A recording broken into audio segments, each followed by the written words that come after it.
noches. Buenas noches, ¿cómo le va?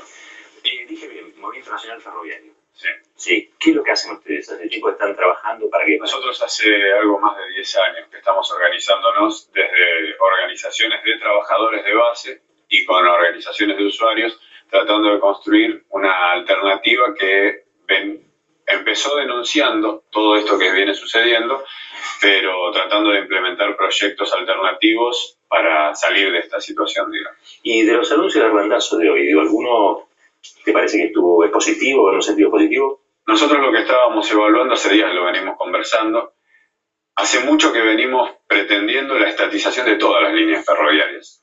La realidad es que consideramos que es la única alternativa, recuperar todos los ferrocarriles. Creo que la ley de reordenamiento ferroviario da lugar a eso, a entidades como SOF, Secretaría de Operación Ferroviaria, DIF, de Administración de Infraestructura Ferroviaria, que pueden hacerse cargo, están en condiciones. Lo que hay que empezar a pensar o repensar es en qué condiciones se va a llevar a cabo esa estatización. Nosotros estamos de acuerdo con que la estatización es necesaria y fundamental.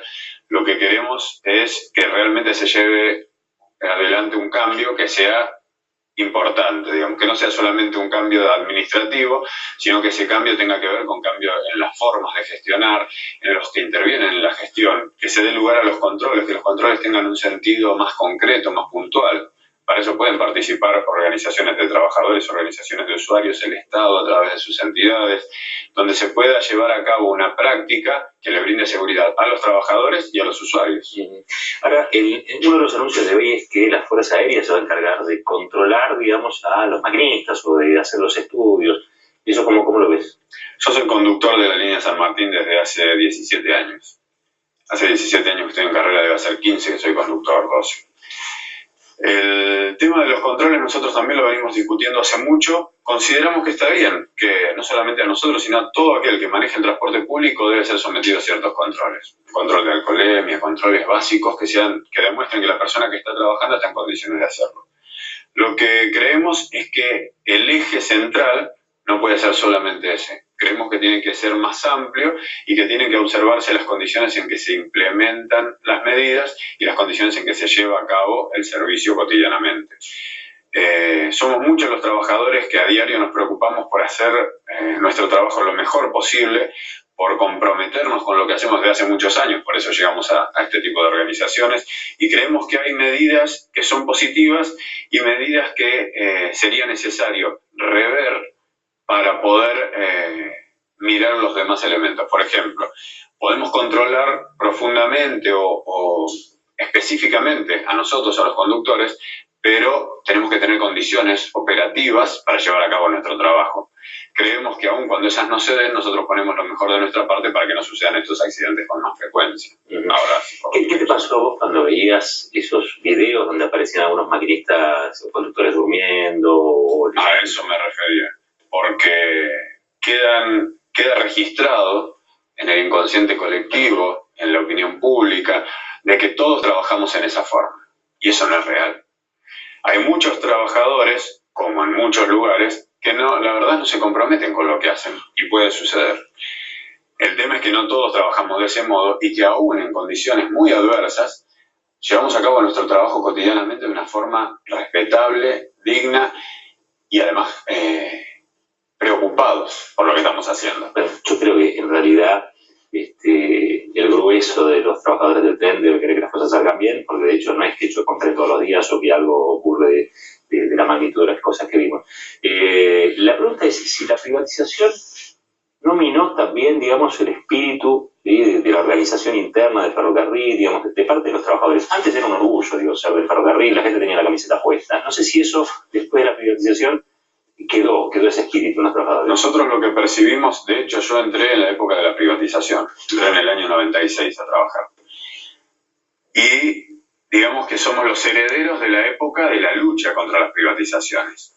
La mayoría de los dirigentes de esa lucha quedaron afuera por luchar. No volvieron a entrar a los ferrocarriles, salvo casos muy puntuales, la mayoría de los dirigentes quedaron afuera. Si los que resistieron a la privatización menemista quedaron afuera. Y los que transaron en ese momento de la privatización, hoy son directivos en las direcciones sindicales de los sindicatos ferroviarios. Estoy hablando de la Fraternidad, la Unión Ferroviaria, Señaleros, APDEFA. Entonces, nosotros lo que planteamos es que la necesidad es recuperar esa mística del amor por lo que uno hace y del compromiso con lo que uno hace. Estos días nos estuvimos juntando y conversando entre compañeros. Y hablamos con compañeros también que estuvieron en esa época.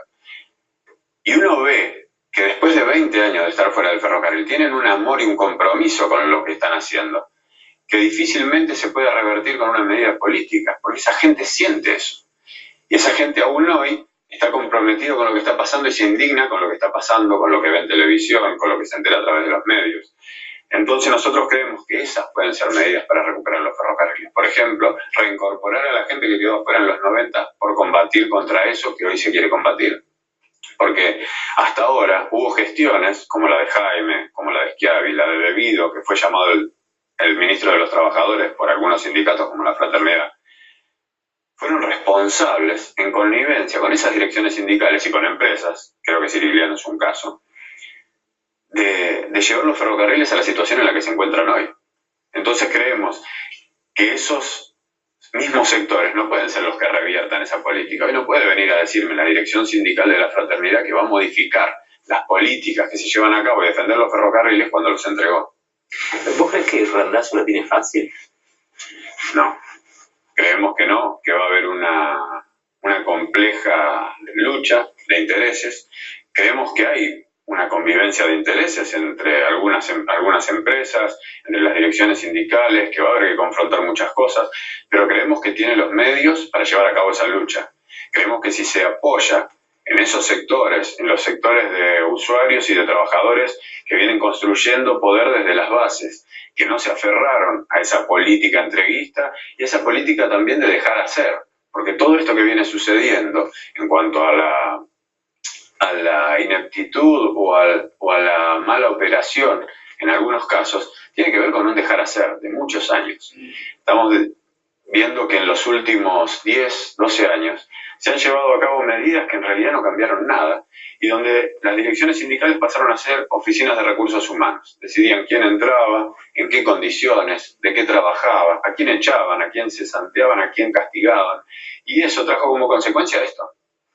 Esto de hoy no es una política que tiene que dar un giro mirando hacia atrás solamente un año. Estamos hablando de una década de construir un poder que ahora hay que minar. A ver, imagino que tendrás una hipótesis sobre lo que ocurrió en 11 en el último choque, pero la pregunta es, ¿cuál es tu hipótesis y por qué siempre en el mismo ramal? Eso también lo estuvimos discutiendo bastante. Las hipótesis que tenemos son muchas y todavía no nos arriesgábamos a dar una definición precisa de lo que podía suceder. Lo que sí nos llama la atención es que sucedan con frecuencia en ese ramal, donde es verdad que hay un montón de falencias, pero hay un montón de falencias operativas que se dan en muchas líneas.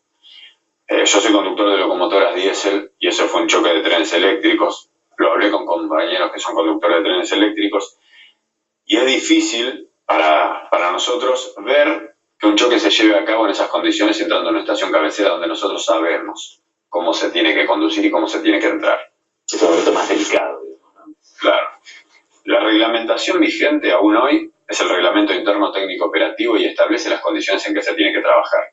Si bien es cierto que no se puede aplicar radicalmente, porque no se podrían mover los trenes, porque las condiciones de seguridad no están dadas por muchos motivos, sí es cierto que nos marca a nosotros cómo tenemos que trabajar y cuáles son las cosas en las que podemos ser flexibles y en cuáles no.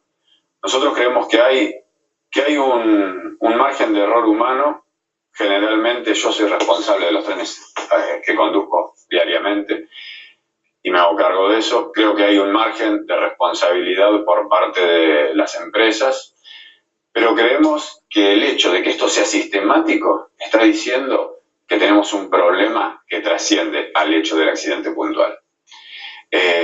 No solamente es importante controlar a ese trabajador, sino observar la totalidad del contexto general que permita la observación del ámbito de los trabajadores y de la forma de operar los trenes.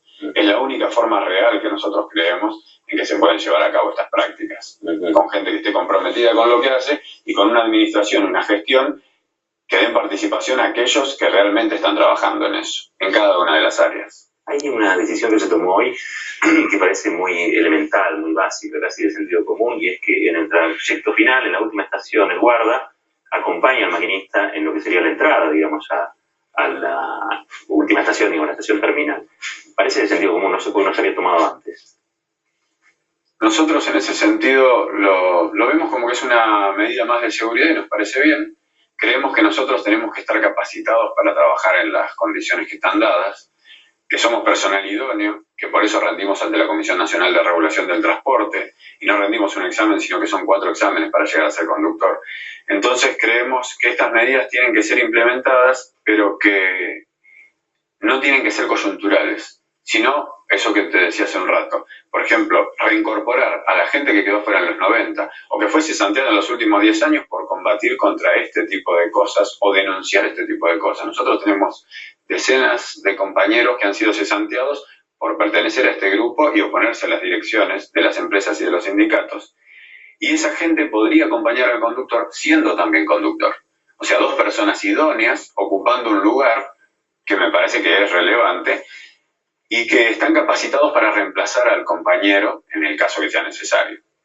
Me parece que sería más útil todavía. Bueno, ojalá que así sea, ojalá que finalmente esto termine transformando, digamos, la realidad ferroviaria de hoy. Hoy estaba haciendo cuentas, ¿no? Y realmente es dramático, porque estamos hablando que en menos de 2 años hubo más de 50 muertos y casi más de 1000 heridos también, en el mismo ramal, en operaciones que uno cree que a esta altura del partido ya no tendrían que ofrecer estas inseguridades y estas tragedias, ¿no? Me parece que es indispensable que esto cambie. Así que te agradezco mucho haber estado acá. Ojalá, digamos, esa mística de los viejos trabajadores del ferrocarril, como bien decías, reaparezca también en la operatoria ferroviaria.